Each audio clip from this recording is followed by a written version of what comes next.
Bom dia a todos. Vamos abrir nossas Bíblias para Efésios capítulo 1 e vamos ler os versículos 15 até o 23. Final do capítulo, né? Efésios capítulo 1, versículos 15 a 23. Por isso também eu, tendo ouvido a fé que há entre vós no Senhor Jesus, e o amor para com todos os santos, não cesso de dar graças por vós, fazendo menção de vós nas minhas orações, para que o Deus de nosso Senhor Jesus Cristo, o Pai da glória, vos conceda espírito de sabedoria e de revelação no pleno conhecimento dele, iluminados os olhos do vosso coração, para saberdes qual é a esperança do seu chamamento, qual a riqueza da glória da sua herança nos santos, e qual a suprema grandeza do seu poder para com os que cremos, segundo a eficácia da força do seu poder, o qual exerceu ele em Cristo, ressuscitando-o dentre os mortos e fazendo-o sentar à sua direita nos lugares celestiais, acima de todo principado e potestade e poder e domínio e de todo nome que se possa referir, não só no presente século, mas também no vindouro. E pôs todas as coisas debaixo dos pés, para ser o cabeça sobre todas as coisas, o deu à igreja, a qual é o seu corpo, a plenitude daquele que a tudo enche em todas as coisas. Eu quero tratar nesta manhã sobre estas verdades aplicadas à igreja. Como é que a igreja pode compreender essas coisas profundas, à luz do que nós já recebemos, até o versículo 14. Vamos orar? Nosso Deus, com a tua verdade em mãos, perante nossos olhos, nossa mente e emoções, pedimos ao Senhor a graça de entender essas palavras.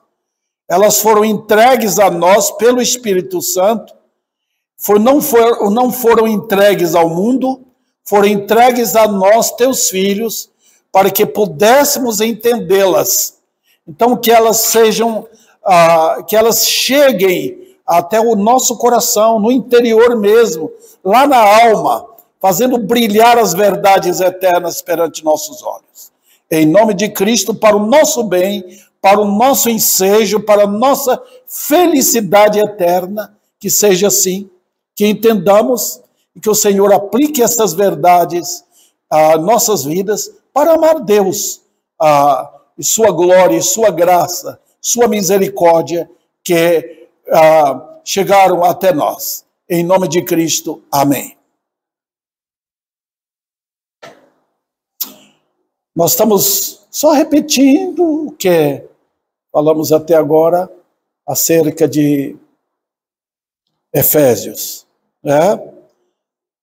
O livro divide em duas partes, a parte doutrinária e a parte prática. Doutrinária até o capítulo 3. Prática do capítulo 4 até o capítulo 6. Estamos aprendendo.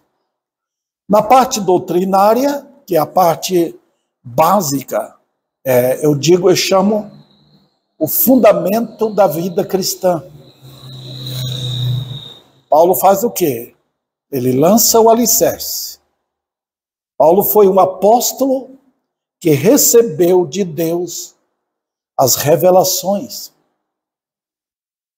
Estão todas escritas. Queridos irmãos, não confunda, para que vocês não pensem que nós estamos recebendo novas revelações. Não tem isso. Tem grupos aí, tem pregadores, que eles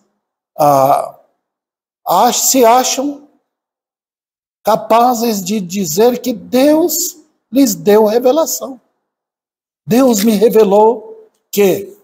Aí eles começam a inventar. Tá? Não temos novas revelações. Não. Tem alguns que até se acham capazes de dizer, eu sonhei, Deus me mostrou. Irmãos, a Bíblia está escrita. Nós temos a palavra de Deus completa. O cardápio celestial para os crentes é a palavra de Deus. Se sairmos dela, estamos em perigo. Satanás quer que nos afastemos da Bíblia. É por isso que tem esses mensageiros do diabo, afirmando serem eles mensageiros de Deus. E são impostores, querendo a atenção do povo, para o povo dar o dinheiro do povo, os bens deles, para eles ficarem ricos. Nós não temos outra coisa. Nós temos a palavra. Se sairmos da Bíblia, nós nos engajaremos em problemas sérios, em perigos, em armadilhas. Tá? Paulo já nos entregou Efésios, Colossenses, Tessalonicenses e os outros livros da Bíblia, 66 livros. Nós não precisamos de mais nada, está tudo completo. Tá? O que a igreja precisa, resumindo, podemos dizer, está escrito. E é com esse livro que nós atacamos o diabo e defendemos nossa fé. Tá? O povo hoje, coitado, dá dó. Mas o povo está cercado por elementos que ficam inventando novidades. Nós não precisamos. Está escrito. E Efésios é assim.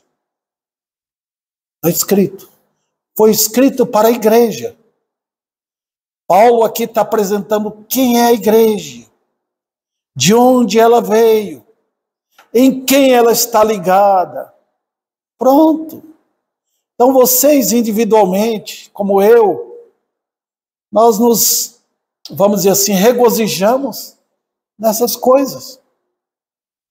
Eu apresentei para vocês o capítulo 1 até o versículo 14. O trabalho de quem? Deus, o Pai. Pronto. Nós fomos, por Ele, abençoados em Cristo. Tudo que um homem precisa está em Cristo. Fora dele, é maldito. Maldito de Deus. Não tem jeito, irmãos. Deus não prometeu nenhuma bênção fora de Cristo. E os crentes são os abençoados com bênçãos celestiais. Vocês, crentes em Cristo, são os multimilionários. Tá? Tudo que vocês precisam diariamente vem lá de cima. São riquezas inesgotáveis. Tá? Se você tem uma conta bancária aqui, você tem dinheiro lá, muito dinheiro, aquele dinheiro vai acabando. Até o ponto de que não tenha mais nada. As riquezas em Cristo não. Elas nunca findam. Elas nunca diminuem. Elas nunca aumentam, porque já é completo. Né? Elas são completas. Em Cristo. Então eu mostrei para os irmãos aqui também o trabalho da salvação. Tá? Como foi que Deus fez. É o portentoso trabalho, eu uso a palavra portentoso, porque fala de poder. É o trabalho da graça. Eu lembro a vocês que a obra da salvação não é porque Deus precisa. Ele fez porque Ele fez. Deus não precisa de mim. Ele me escolheu porque Ele quis. Escolheu em Cristo. Tá? A divindade não precisa de mais nada. Deus é Deus. Pela eternidade. Eternidade não tem passado nem futuro. Eternidade é eternidade. Deus é Deus, independente de qualquer ser humano, de qualquer ser angelical. Ele é Deus. Nós que pela graça entramos nisso. Somos abençoados em Cristo. Aí eu mostrei para vocês o que Deus fez. Ele nos escolheu, Ele nos abençoou, Ele nos escolheu e Ele nos predestinou. 3 assuntos que aparecem aqui em Efésios. E tudo Ele fez graciosamente no amado. Eu até fiz questão de mostrar a vocês o que significa a palavra graça. E eu bati na mesma tecla aqui para os irmãos saberem.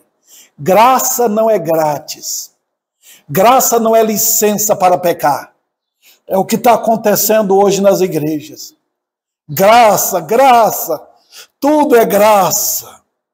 Mas a graça não é licença para eu ser mundano, carnal, egoísta, achando que eu vou ter uma entrada no céu e posso viver mundanamente falando. Não é. Graça foi a forma gloriosa no amado que Ele me escolheu para eu ser dele para sempre. A Bíblia trata aqui de andar que fomos escolhidos para sermos santos no viver.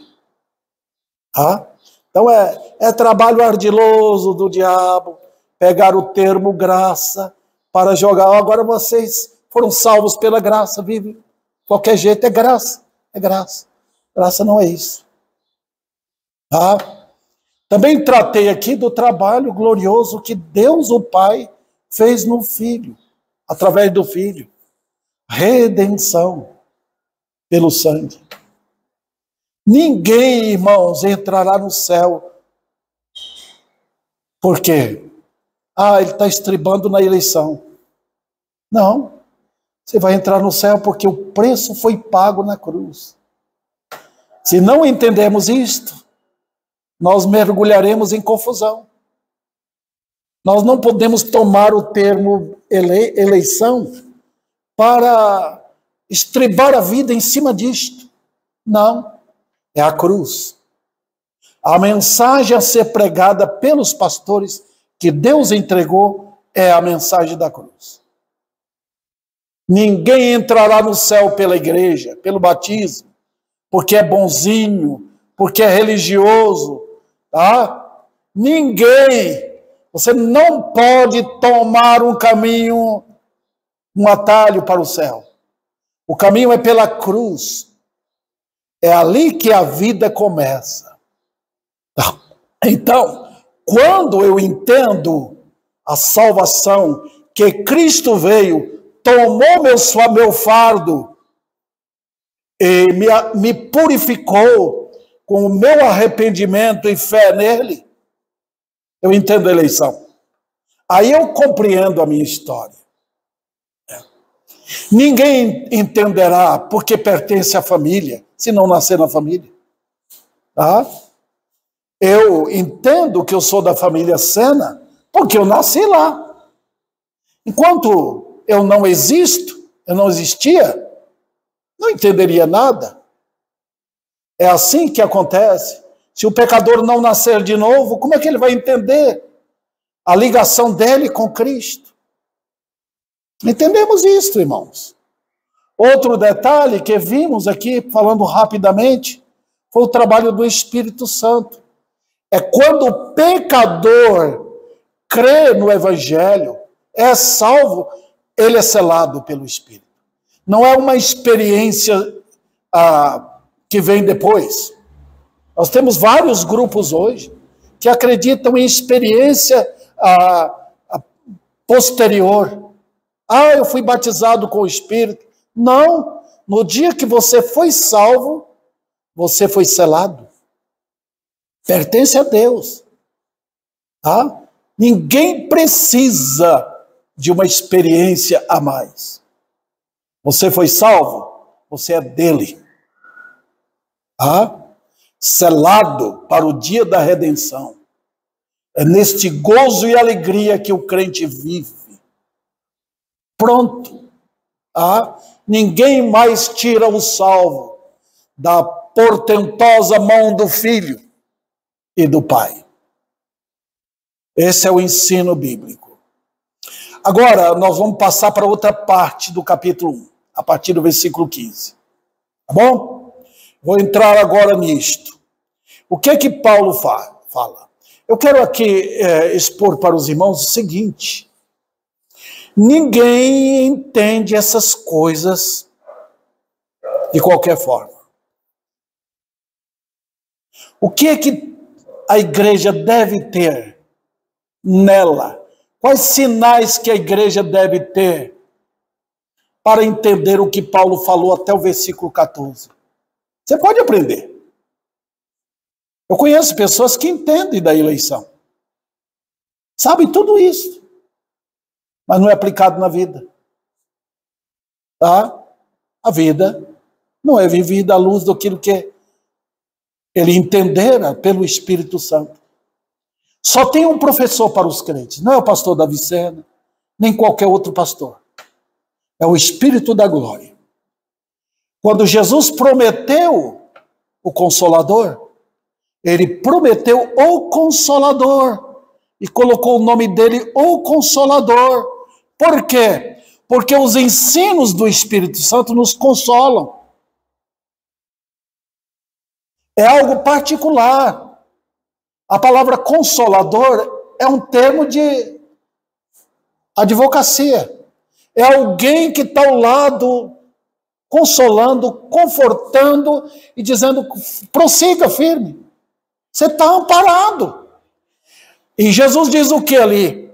Ele veio, ele virá e nos guiará em toda a verdade. Nós precisamos dele. Sem esse professor, nós não aprendemos, irmãos.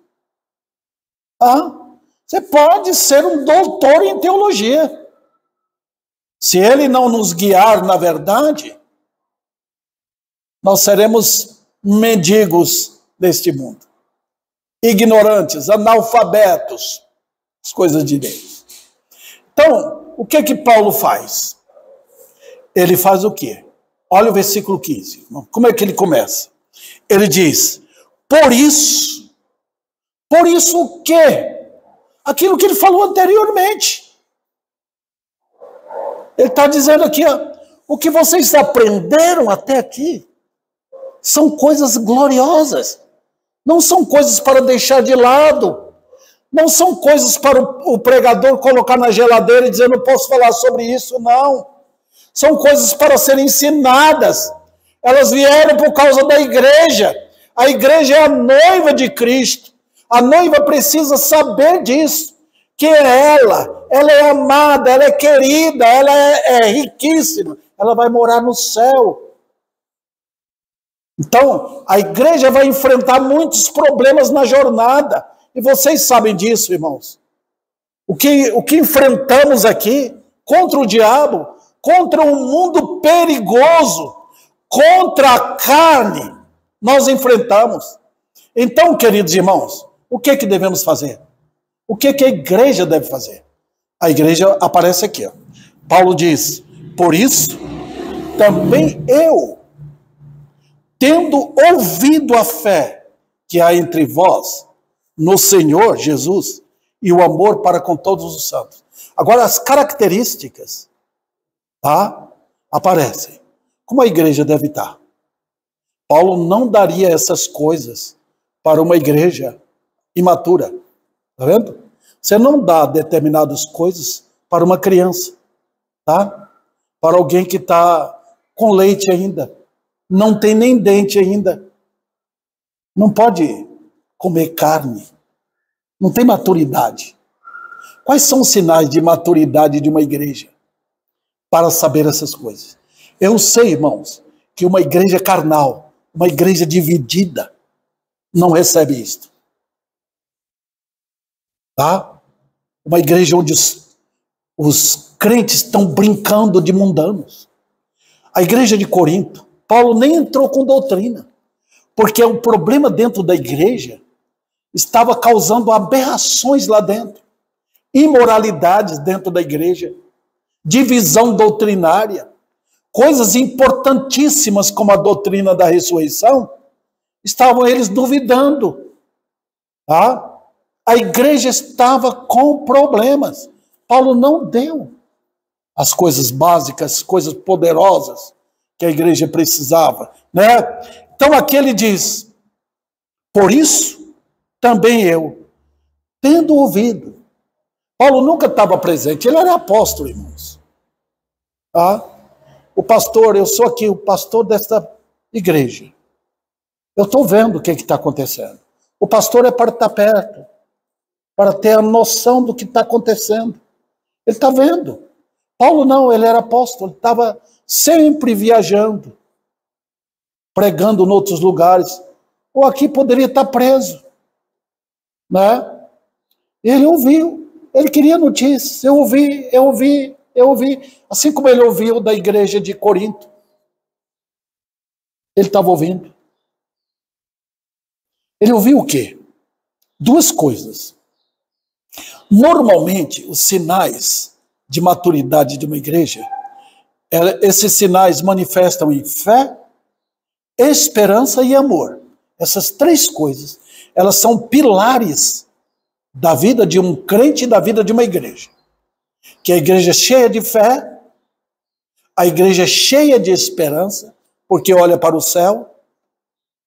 A fé faz nos olhar para o que está escrito. A esperança faz nos voltar para o céu. E o amor faz com que nós vivamos unidos. A ligação com os crentes. Essas três coisas são características muito claras de uma vida madura na vida cristã, que podem receber essas coisas.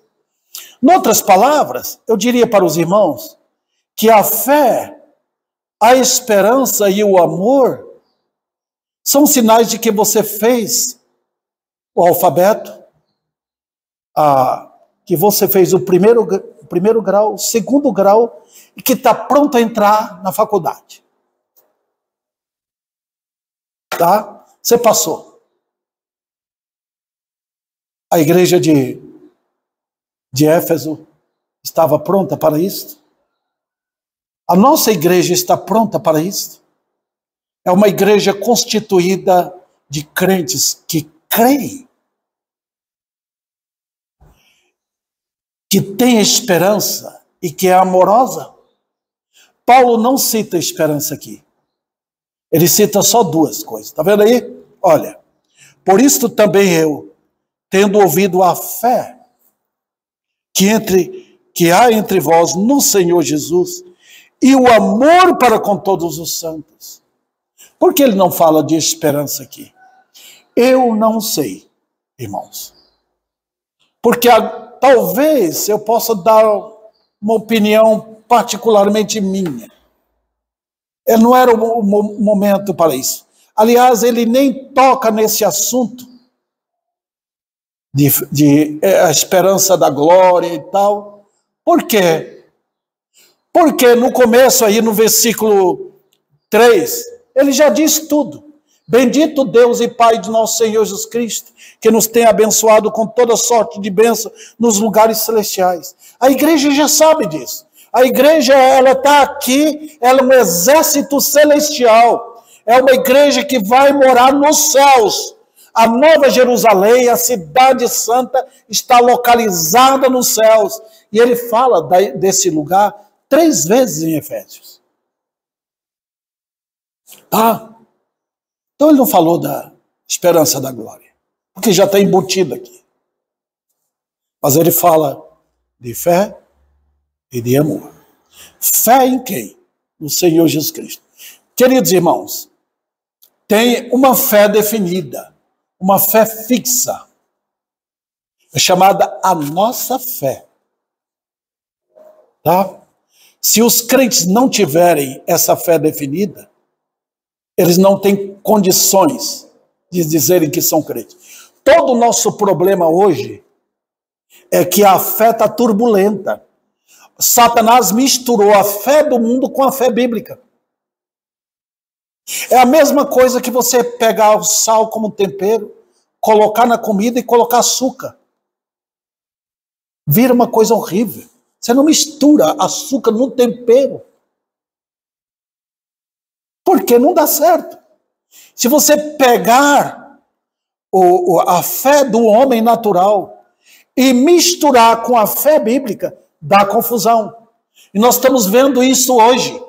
Todo mundo, os ímpios, estão dizendo, nós também cremos. Eu creio em Deus, Ele é o Todo-Poderoso, Ele é assim também, eu creio. Mas você vai perceber que a fé natural, ela não tem base.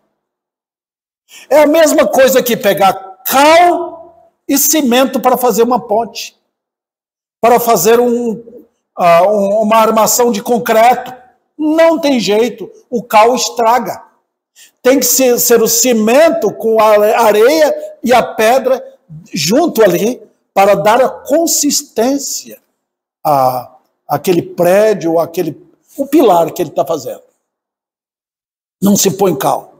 Você não pode misturar a fé mundana com a fé bíblica. Uma outra ilustração eu tiro da própria Bíblia. No Velho Testamento, não podia colocar nas ofertas do Senhor, não podia colocar aquele elemento chamado, eu estou tentando lembrar, me foge na minha mente, né? Eu estou tentando lembrar, mas depois eu falo para os irmãos, me vem de repente. Por que Deus não queria que pusesse? Fermento. Achei. Você esquecer de um fermento agora é porque realmente a mente está ruimzinha, né? Muito bem. Mas o fermento não era aceito. Porque o fermento dá a ideia de um crescimento fake news, um crescimento falso. Tá? Então, por exemplo, o pão que os judeus comiam na Páscoa era sem fermento. Porque mostra a realidade. Tá? Nós colocamos fermento para dar uma impressão de crescimento. Mas é só aquilo. Então, queridos, tem a fé fixa dos crentes. Que fé é esta? Eu vou mostrar para vocês. Vão comigo aqui para Tiago. Vão assim para frente, tá? Tem Efésios, tem Filipenses, tem Colossenses, tem Tessalonicenses, tem Timóteo e tem Tiago, não, Tito. Vamos lá? Tito, capítulo 1, versículo 1. Eu quero que todo mundo ache esse versículo. Tá? Quando vocês falarem amém, eu estou pronto a ler. Amém? Paulo, servo de Deus e apóstolo de Jesus Cristo, para promover a fé. Nota o artigo definido. A fé que é dos eleitos de Deus. Vocês percebem aí? A fé que é dos eleitos de Deus. Acharam, gente? Ou ainda estão procurando? É Tito, não Tiago. Tito, capítulo 1, versículo 1. Olha o que Paulo diz. A fé que é dos eleitos. Paulo está ocupado com esta fé. Tá? Então, só os crentes possuem esta fé. É a fé que eles tiveram quando foram salvos. Crer em Jesus não é algo assim que qualquer um pode ter, irmãos. Crer em Jesus é uma possessão dada pelo Espírito Santo. Ninguém pode crer em Jesus para a salvação sem uma obra do Espírito. Se não é a fé comum, todo mundo aí fora. É a fé fermentada. Tá? a fé misturada com o mundo. Não é essa fé. Cuide que a Bíblia está falando a fé que é dos eleitos. Crê para ser salvo. Inclusive, Tiago fala que até os demônios creem e tremem. Você vê que os demônios, quando pensam em Deus, eles tremem. Hoje o mundo fala de Jesus brincando, zombando. Ah, eu também creio. Não é a fé que é dos eleitos. Então eu tenho muito receio dessa fé que misturou com tudo hoje. É o que o ecumenismo quer. Ele pega essa fé, o ecumenismo pega essa fé como se pegasse tijolo para formar a casa ecumênica deles. Um outro texto que eu quero levar para os irmãos está aqui, os irmãos já conhecem. É Hebreus. Vem depois de Tito. Depois de Tito vem Hebreus. Vamos lá, Hebreus capítulo 12.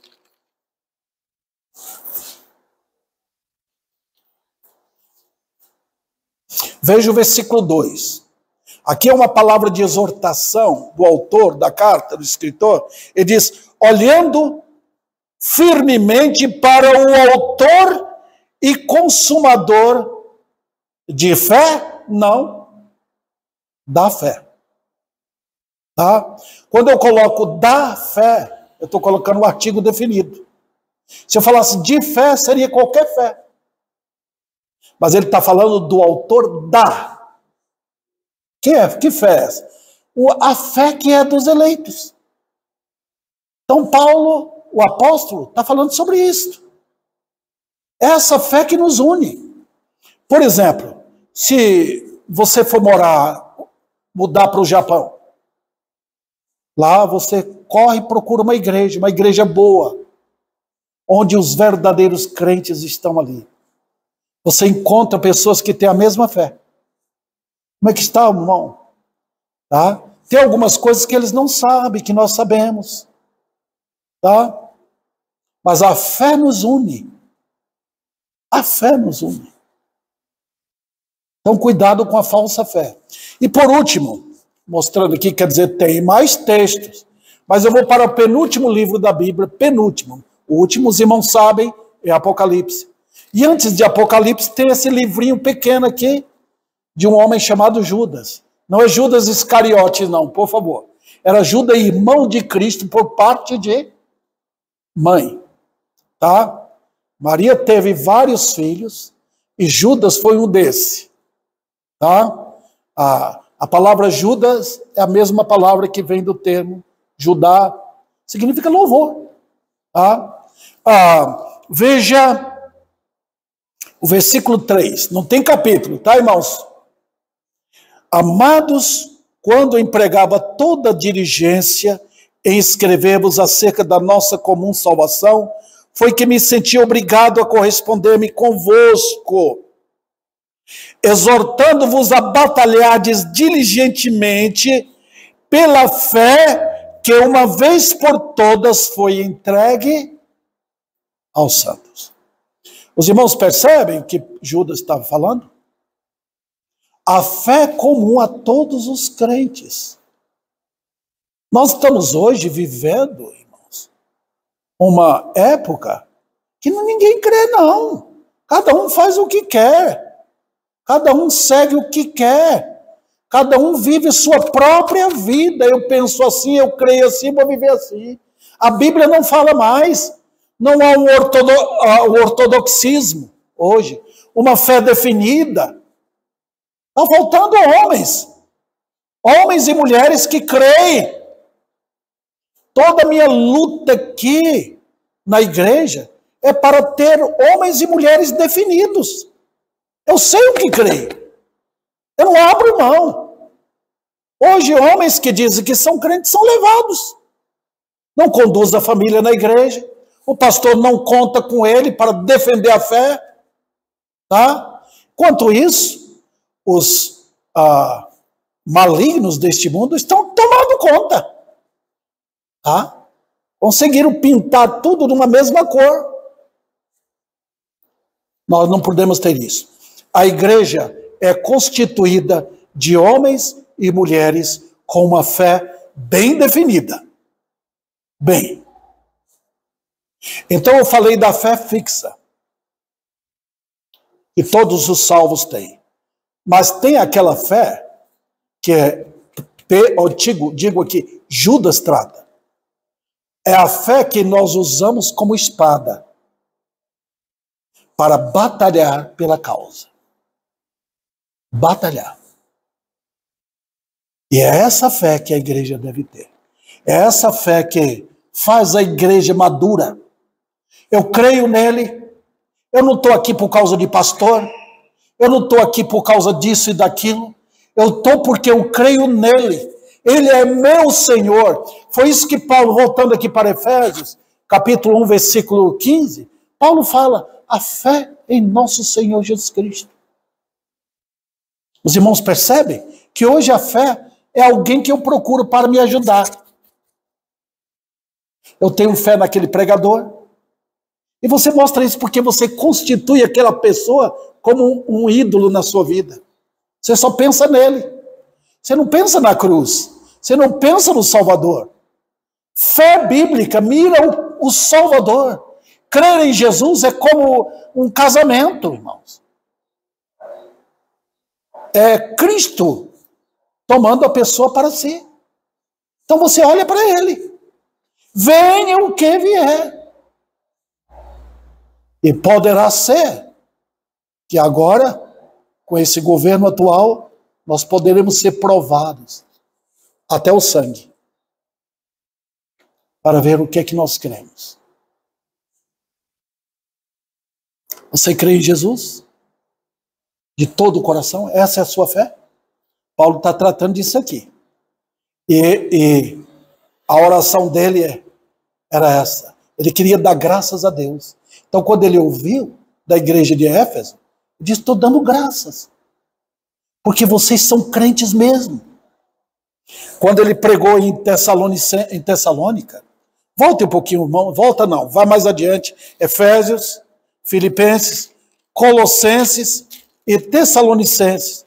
Quando ele pregou lá, para aquela igreja, olha o capítulo 1, versículo 4, quando aquele povo começou a se converter, eles pegavam os ídolos deles, jogavam fora, quebravam tudo. Eles pegaram aqueles ídolos que eles tinham vários ídolos dentro de casa. As casas deles eram infestadas de idolatria. Eles pegaram tudo e quebraram quando ouviram o evangelho. Olha o versículo 4. Ele diz o quê? Eu estou reconhecendo, irmãos, amados de Deus, a vossa eleição. Vocês estão provando pela vida, pela conversão de vocês, que vocês foram eleitos. Vendo? Então é isso, irmãos. A doutrina da eleição não pode ir para uma cabeça de criança. Não pode. Sabe por quê? Porque faz a pessoa ficar, sabe, mais orgulhosa. Orgulhosa. Vaidosa. Se eu pregar só eleição. Ah, eu creio na doutrina. Não. A doutrina da eleição, ela é transformada em júbilo quando pessoas se convertem.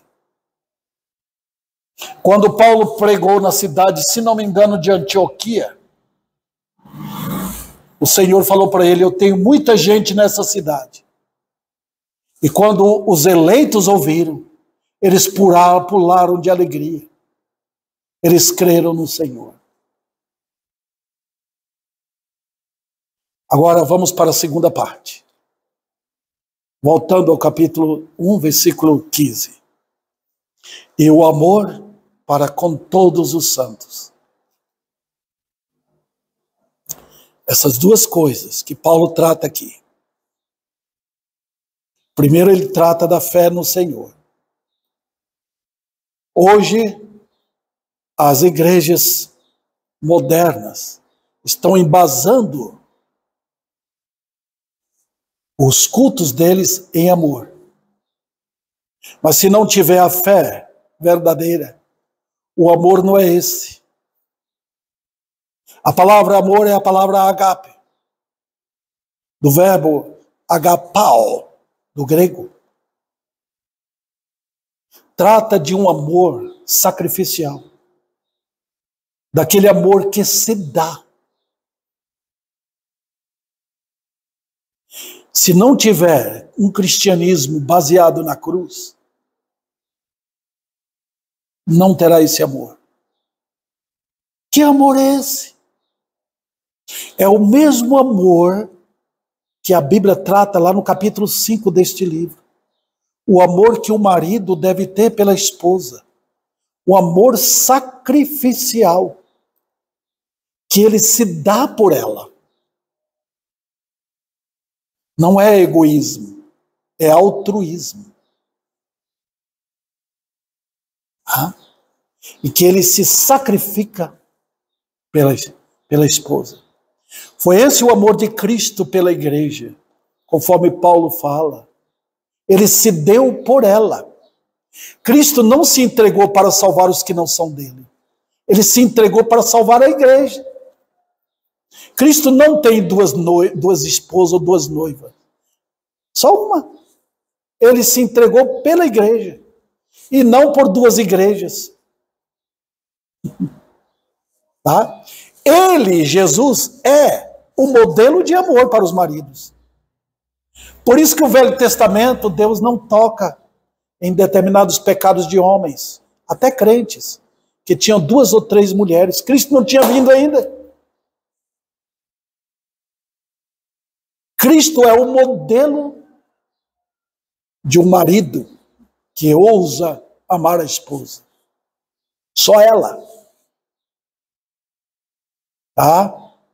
Então, queridos irmãos, eu estou dando, vamos dizer assim, o performance desse amor para os irmãos entenderem o que significa isso dentro da igreja. É um amor bíblico. Tá? Que é isso? Como é que funciona dentro da igreja? Não funciona com falsos crentes. Porque eles vão vir na igreja quando eles quiserem. A igreja hoje é um local facultativo. Se eu quiser, eu vou. Inventaram, eu já falei para os irmãos, esse negócio, eu sou a igreja. É coisa de mundano, de perversos. Tá? Eu sou a igreja, eu faço culto lá mesmo, canto lá, faço minha oração. Isso não é igreja. Isso é uma atitude diabólica na mente de alguém. A igreja é um ambiente onde eu posso estar com os irmãos. Você pode perceber. Se vier uma perseguição, aqui no Brasil, os verdadeiros crentes se unem. Eles estão juntos porque há confiança entre eles. Tá? Alguns são presos. E é na prisão que eles demonstram amor uns para com os outros. Por que Deus faz isso? Quando a igreja está muito livre no mundo, ela enche de elementos assim, de joio no meio do trigo. E o que acontece, irmãos? Deus utiliza a perseguição para purificar a igreja. Que ali vai mostrar o amor. Mas vamos voltar a um contexto normal. O que é uma igreja? É um ambiente de amor. Mas que amor é esse? É ficar beijinho, beijinho, tchau, tchau? É programação assim de ter um bolinho aqui, uma festinha aqui? Não. A igreja é um ambiente de fraternidade, amor entre irmãos. Mas não é esse amor mundano, carnal. Só porque tem um grupo que eu gosto.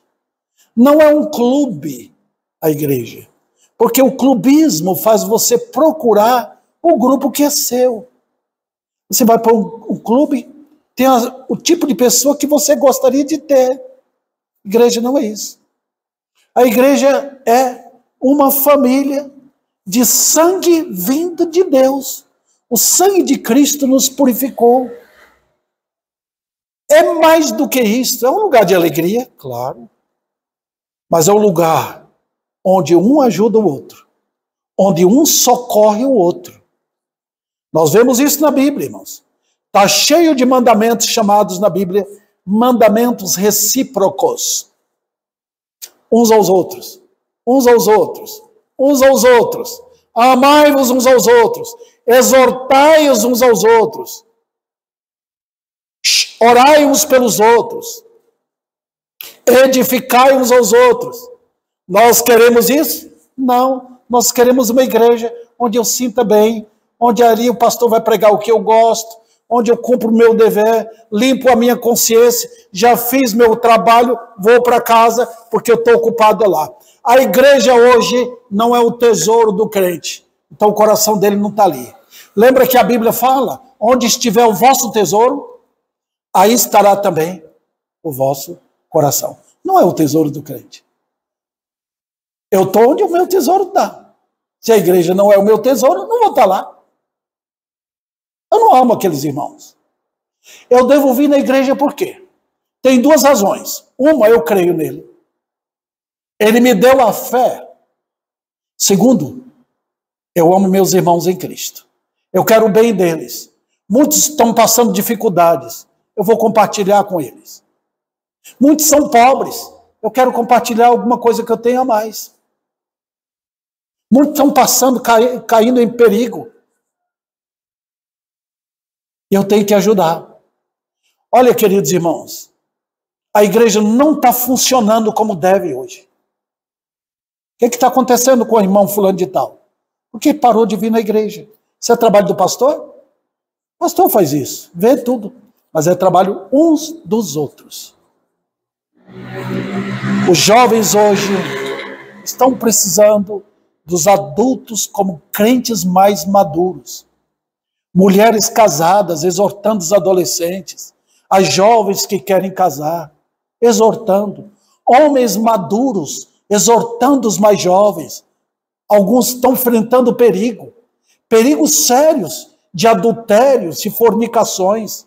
Mulheres crentes estão passando perigo. Nossas crianças estão precisando de orientação. Onde acha isso? Dentro da igreja. Nós exortamos. Você está orgulhoso? Para com isso. Coloca a sua vida em ordem. Isso é amor bíblico. Está vendo? Não é ambiente enfeitado de flores. Não. Não é ambiente onde eu gosto daquela pessoa. Não. Todo mundo. Na igreja não há diferença. Eu sou rico, fulano é pobre, nós somos iguais em Cristo. Não? É assim o ambiente. No céu, na família cristã, não há divergência. Um é mais culto do que o outro, mas ele é para servir. Tudo Deus nos deu para servir uns aos outros. Eu tenho mais alguns minutinhos que eu quero continuar aqui com os irmãos, tá bom? Vamos lá. E o amor para com todos os santos. Tem outro detalhe aqui, irmãos, que a palavra santos entra, e é muito importante aqui. É porque a palavra santo qualifica o tipo de pessoas que tem dentro da igreja. Eles são santos. Santo na Bíblia não está tratando de alguém que viveu muitos anos atrás, que fez muito bem para os outros. Não. O termo santo significa separado para algo exclusivo. Eu e a Vivian casamos. Ela foi santificada para mim e eu para ela. Isso é ser santo. Vendo? De tal maneira que eu tenho só ela como minha esposa. Eu me santifiquei para ela. E ela, o seu turno, para mim. Quando eu compro alguma coisa, aquilo eu santifico para mim. Né? Aquilo é santo para mim. Pronto. Eu compro uma bicicleta, aquela bicicleta eu paguei. Cristo pagou o preço por você. Então ele diz, ele é meu. Não toque. Tira a mão. Não entra ladrões na igreja. Na nossa casa entra. Rouba alguma coisa nossa. Tá? Algo caro. Mas na igreja não entra ladrão. Ninguém consegue roubar um santo. Ninguém. Os olhos do Senhor estão em cada crente, porque foi comprado. Jesus intensifica isto, irmãos. Em João 10, as minhas ovelhas ouvem a minha voz. Ele usou o termo ovelha porque os judeus entendiam. Poderíamos colocar, os meus santos ouvem a minha voz. Eu os conheço, eles me seguem. Então, você quer ver um crente? Quando ele se afasta, Deus vai, põe o dedo nele, e pega ele de volta com disciplina, dá um chacoalho nele, pega assim o cinto dele e pá, para o crente sentir. Não é brincadeira, irmãos. Deus não brinca com os seus, ele não deixa de qualquer forma. Ele conhece cada um dos eleitos, e ele sabe lidar com cada um. Você mesmo que é crente, você sabe como que Deus lida com os seus. Então a igreja é composta de pessoas santas. Quem não é, não fica. Você pode perceber, os verdadeiros crentes ficam juntos. Eu citei para os irmãos, na Romênia aconteceu isso, no tempo do comunismo. Os irmãos estavam lá, todos, a igreja fechada. Os crentes lá. Entrou um grupo de elementos armados. Então, quem não é crente, pode sair. Vários saíram. E eles fecharam a porta. Todo mundo pensou que eles iam morrer. Todos iam morrer. Não, eram todos crentes armados, dizendo, nós somos crentes também. Nós queremos ficar juntos, sem problema. Está vendo?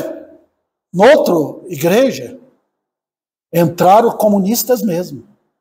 E eles colocaram a cruz, mandou que cada um pisasse, cuspisse e pisasse. Vários cuspiram, pisando na cruz. Uma moça pegou a cruz, limpou com sua roupa os cuspes. Disse para ele, pode atirar. Eles não atiraram.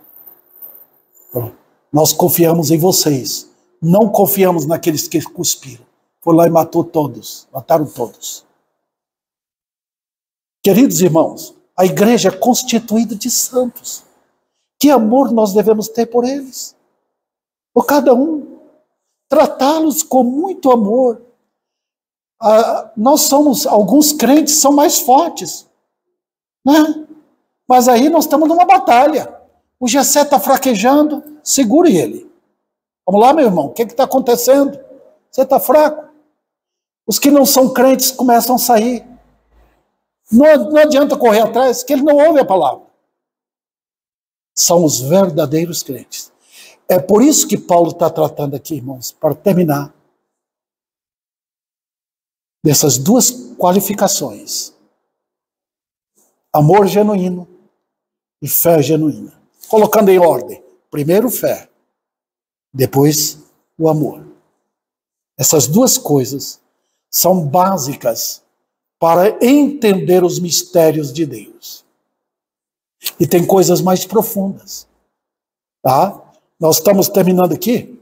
Nós estamos vivendo uma época de uma vacuidade na igreja.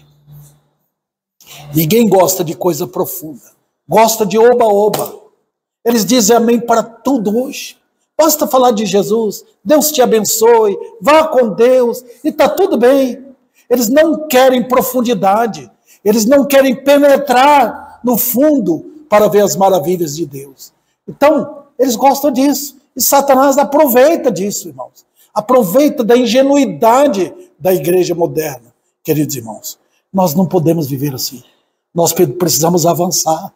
Nós precisamos das armas gloriosas da eternidade para batalhar contra as trevas. Nós estamos caminhando para o céu. Nós estamos caminhando para a glória eterna. Então vamos avançando. Irmãos, mais e mais. Até aquele dia, quando será dia perfeito. Que o Senhor aplique a sua palavra em cada coração.